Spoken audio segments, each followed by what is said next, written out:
Thanks for checking out this movie review video. So this is for the 2019 documentary All the Colors of Giallo. It's put out by Severin Films, and when I'm watching it and reviewing it, it was on the Shudder streaming service. They actually get a lot of licensed stuff from Severin from time to time. Obviously, the title All the Colors of Giallo is a play on the title film All the Colors of the Dark by Sergio Martino, and Sergio Martino is talked about. That film is talked about very briefly, and Sergio Martino is actually interviewed for this documentary. So, since this is a documentary and it's not really a documentary about like a real story, it's more like a academic type topic. I'm not really going to be talking a whole lot of spoilers with it because it's kind of hard to do that with a documentary like this. But I will say, if you're big into Giallo or you're just curious about the Giallo genre, I would recommend this film. But do know, and they do have like a big disclaimer warning at the beginning of the film, it does cover some big spoilers for some Giallo films. So if you really want to go into these films not knowing anything, you might want to watch a lot of Giallo before the documentary. I think it only ruined maybe like one film for me because all the other ones I had actually seen, so that was pretty good. Or they kind of like lightly touched on them but didn't really spoil anything with it. So just know that. The other thing to know is, I know there's some people out there who don't like subtitles. This is all subtitled. It's all in Italian. So just know that you will have to read for the whole time. It's about an hour and a half long, so know that as well. All right, this one is directed by Federico Caddeo, who has 99 directing credits on IMDb, and most of them are documentaries, usually kind of like short-ish documentaries. This is said to be a celebration of Giallo with interviews with people involved in making them. Yes, that is very true. And the interviews are kind of in like different ways. Like some of them you could tell they were actually interviews done for this documentary. Some of them they had to do something else. Like I guess Edwige Fenech, who shows up in this, like bestow my heart, Edwige Fenech, and every other like male Giallo fan and some female. The way they had to do hers is you can tell is a much older interview that I guess they got the rights to use. It looks like probably from like the 90s at some point or early 2000s because you can tell because of the quality of the video. Also, Lucio Fulci is interviewed. It's really just an audio recording because I think Fulci I think he died in like the 90s or something, like 80s or 90s or something. So he's been gone for a while. So they weren't going to be able to actually get any interview with him. But a lot of the other ones you can tell they were actually interviewed for the documentary, so that is great. And there were some good names, and at the very end of this review, I will tell you all the big names involved with it. Movie historian Fabio Milelli lays out the most in-depth and enlightening portions of this documentary. It's cool to hear from the people involved in the films, and you do get a few kind of like behind the scenes and like enlightening things that make you go, oh, from those people, but mainly this dude Fabio Milelli, this movie historian, that's where you're getting the meat of the information for people who are really nerdy about film and people who are specifically who are very nerdy about Giallo. So he has had the best stuff in there, and he's pretty engaging when he talks. And not everyone interviewed is super engaging, I will say that much. Dario Argento, kind of a snooze fest. Kind of a snooze fest. I'm going to comment on that again as we're going through this. They do have that spoiler warning. I already said that. They really do lay out a good history of Giallo, but there doesn't actually seem to be a definitive definition amongst the people who are interviewed, especially since the genre basically changed. So that's one of the big things. I know there's a lot of debate out there. There's a lot of debate out there online and I guess in person some places, but mainly online right now, of people saying this film is Giallo, this film is not Giallo, and kind of putting things into bins. And it's hard because there is no real definitive. There truly is no real definitive on this is Giallo, this is not Giallo. It's debated a lot by a lot of people, including people who really know. So within this documentary, with this movie historian talking, he kind of goes through all the stages of Giallo, and you really start to understand that there's no super definitive because the Giallo genre has changed over time. You know, it's changed a lot from the early stages of the inspiration of it from the Krimi films from Germany which, those aren't technically Giallo. They are their own thing, Crimi, but that was the inspiration for Giallo. And then, like, the early stages of, like, Mario Bava's film Evil Eye, also known as the Girl Who Knew Too Much. And then getting to his other film, like A Bay of Blood and Blood and Black Lace, and then also getting to Argento. And Argento is really where people obviously start really paying attention. And his style in particular ended up being like the big impetus for people kind of saying that's Giallo. Like, and that is what a lot of people then tried to emulate after that is, oh, this looks really great, and this is now what Giallo is. But for that reason, everyone needs to understand that, like, there is no definitive, because these films were done at the time that they were done, and the genre just kept changing. One director would do something with the genre, and other directors after that person did that film would be like, ooh, I like this aspect of this, or I love exactly how they did it. And they would try to emulate that, at least sometimes the whole thing, sometimes just parts of it.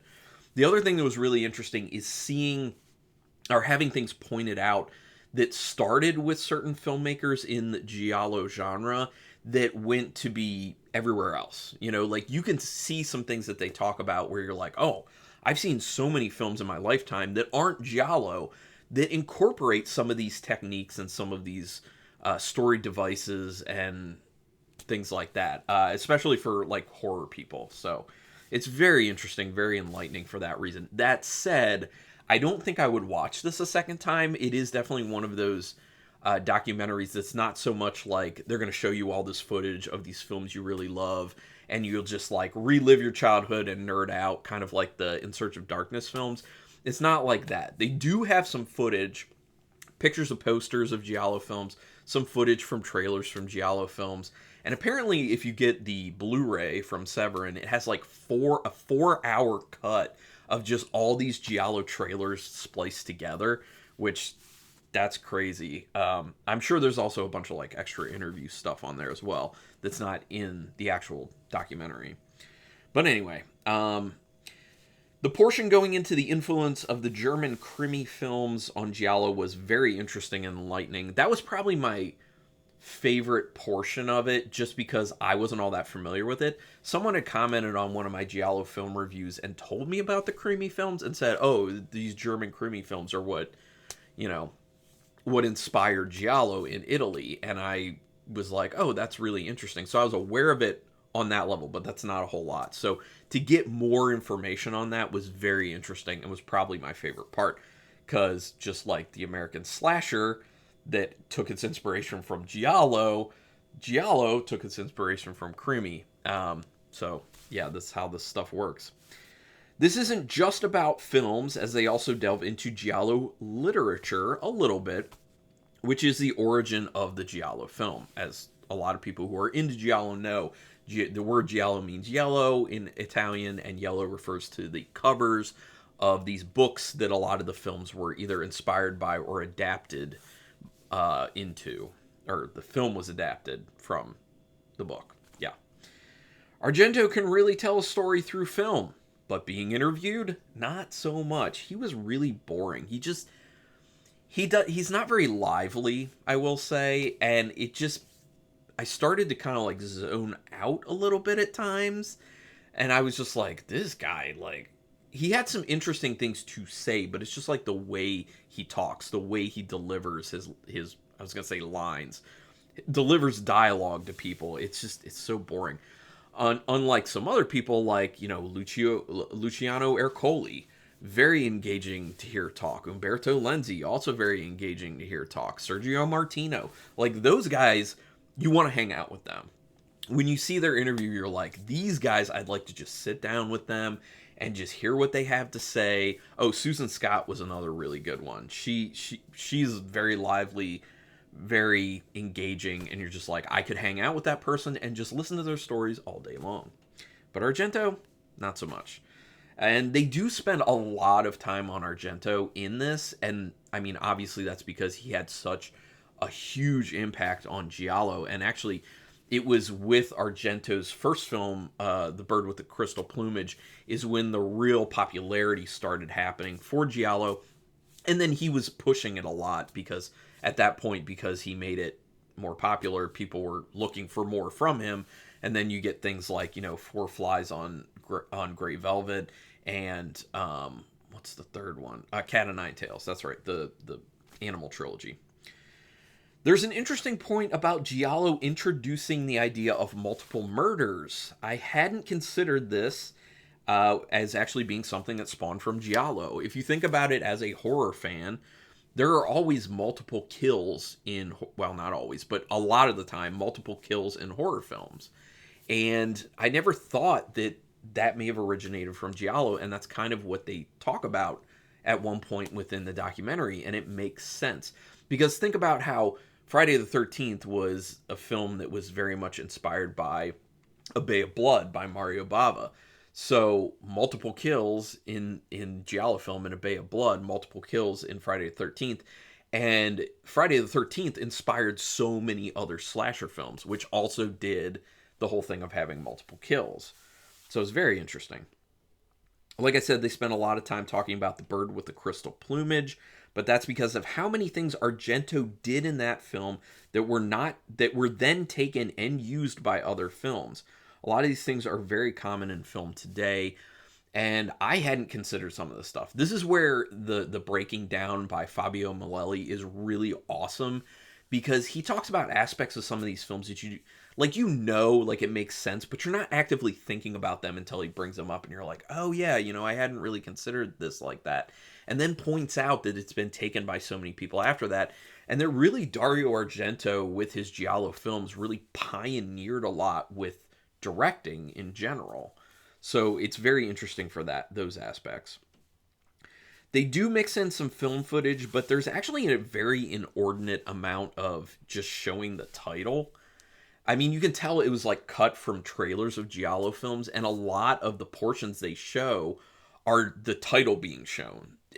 And they should have done something else. Like, they also probably should have put even more footage from films in if they were able to do that, and I assume they probably were. Because it gets a little bit boring just staring at a person talking. Which is exactly what I do. I know some people are totally fine with that. Namely, people who can actually sit here and watch me do a whole video like this. But yeah. But I don't talk like Dario Argento, who's very boring. There's a part with an interview recording with Lucio Fulci who says that Argento was a good director, but a bad writer. When I heard that, I was like, excuse me? Excuse me, Lucio Fulci?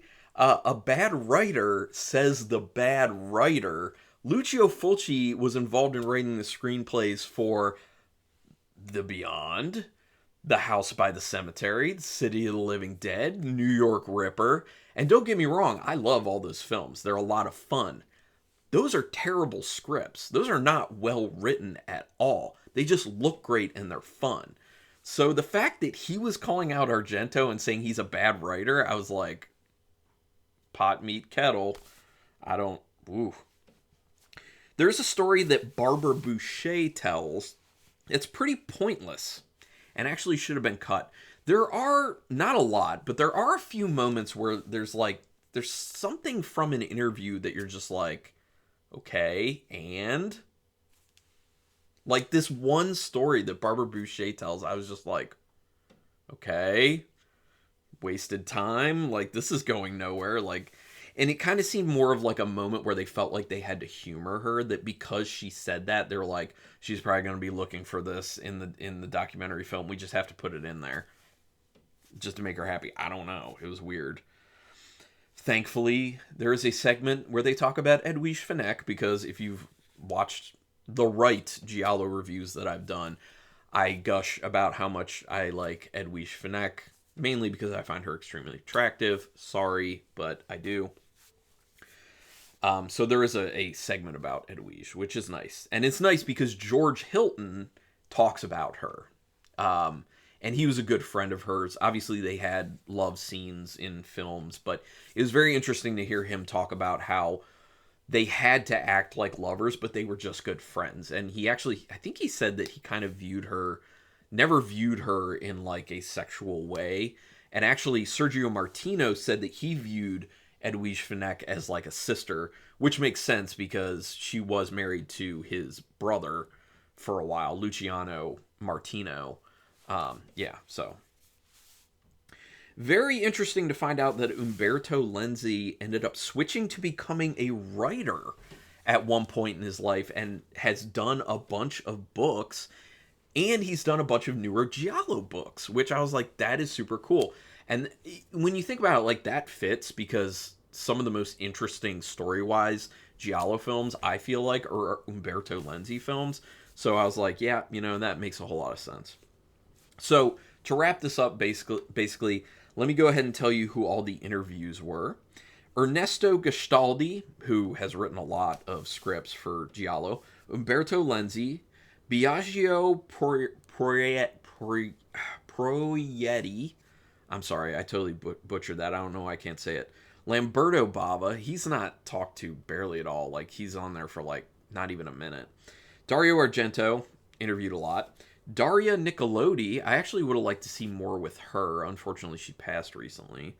Lucio Fulci, that was all the audio recording. Barbara Boucher, like I talked about. Dardano Sacchetti, I would have liked to gotten more from Dardano Sacchetti, especially because he has a lot of strong opinions. I've read interviews with him online, and I also read an interview with him in Rue Morgue magazine, I think from last year. And yeah, he dishes dirt like nobody's business about directors, and he has very strong, interesting opinions. He's not afraid to say stuff. So the fact that he wasn't featured even more in this, I think, was kind of a missed opportunity. Luciano Ercoli is in this. Susan Scott, who seems very awesome. Sergio Martino, Edwige Fenech, like I said, was older footage, and George Hilton. So it's just really cool to see all those people and hear from those people. So I enjoyed it. Like I said, I really enjoyed it for watching it once, for getting a better understanding of Giallo and specifically a better understanding of the phases of Giallo and how it's changed over time and how it has inspired and influenced so many other films. And yeah, it's definitely worth watching in my opinion. So out of 5 stars with half stars in play, it's not like the greatest documentary. It does feel a little bit bare bones at times. The music is kind of too low, in my opinion. It's not utilized well enough. And like I was saying, there probably should have been more actual footage from films. And when they were showing films, stop just showing the title coming up of the films, because that was just done a lot. And yeah, some of the interviews, there's less like these extra portions where you're just like, why does this matter? Like, that's such a non sequitur that's being thrown in there. Why did this make the cut? Like, I just don't get it. So it's not extremely well done, but the content is very interesting, and it's interesting to hear from the people interviewed. So out of 5 stars with half stars in play, I'm going to give it 3.5 stars. The content gets it to 3.5. The technical stuff brings it down from being higher. let's just say that. But 3.5 is still good.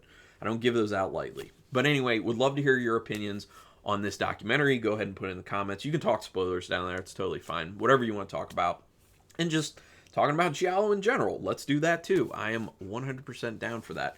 But do me a quick favor, hit subscribe if you haven't already. If you have, you're the best. I really appreciate that. If you haven't, it is quick, painless, costs you no money, and literally is your way to repay me if you like this video or any video I've ever done. Because I don't make money doing this at this point. I just am doing it for creative outlet and to build a nerdy horror community. So join my community here, because where I live, I can't really talk to people.